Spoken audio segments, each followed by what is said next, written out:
Pat Kaplo's Zytecology, with Pat on electric guitar, Joe Kaplo on multiple percussion, Chris Villanueva on keyboards, Jim Calson on bass, and Kirk Covington on drums. You're tuned to KRTU and the South Texas Jazz Project. The new record is called Kaplo Brothers, and it's Joe Kaplo and Pat Kaplo. Joe Kaplo playing the vibes, the Mallet Cat Pro, the chord keyboard, and congas. And when I first met you, I knew you as a drummer, and then I realized you played all these other instruments too. So tell me a little bit about just some of the adjustments you make from, well, not so much the vibraphone to the Mallet Cat, but the Mallet Cat to keyboards to drums. I mean, those are, different instruments, although still rhythmic and percussion instruments. It's kind of hard, like during a gig, to go from playing the drums to the vibes.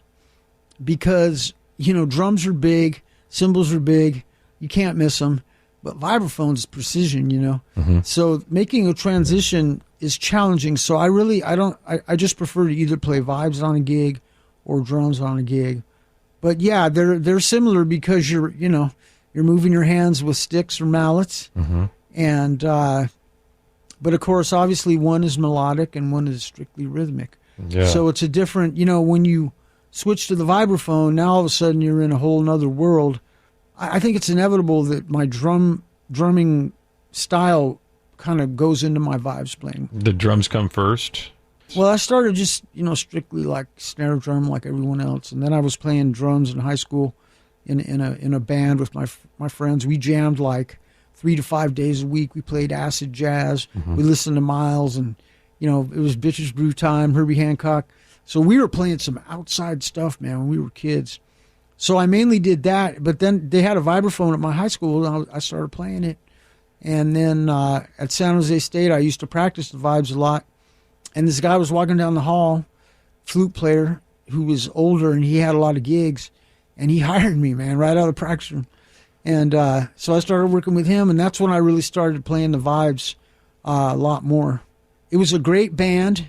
We were popular, and I really cut my teeth, playing with those guys, Before being an educator, you were a live performing musician, right, for many years? Yeah. That's mainly what I did. A lot of professors, they write, like, whatever they do, studies or experiments or whatever their discipline is, and Mm-hmm. then they publish that stuff. Well, I'm like, well, okay, I do albums.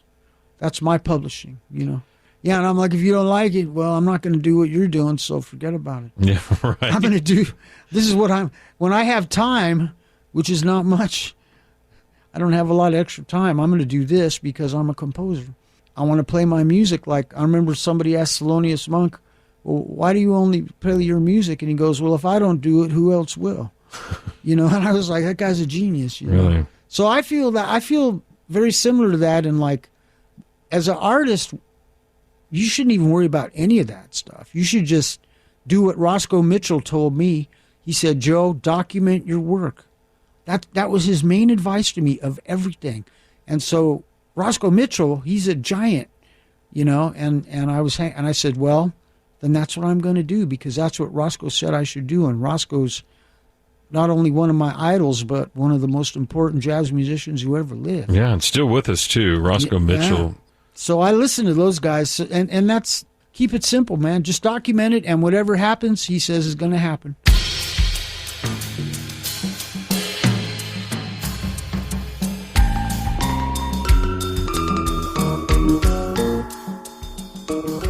I really like to, be in the moment and hopefully even surprise myself, by going in a direction I haven't been before.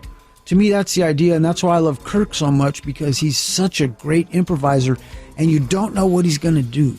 There's a lot of surprises, and to me, that's the best kind of improvisation, is unpredictability, something surprising. It isn't like, okay. That's just the typical licks, but it's like all of a sudden you're like, whoa, that really bent my ear, and that was interesting. I was surprised by that. And yeah, that's good, because that's hard to get on record as opposed to like a live performance, I think. Yeah, I agree. It's harder to play with the headphones and the mics under the microscope, but somehow playing with Kirk, he's so grounded that it makes you relax when you play. So I just love playing with them. I wish I could play with them more.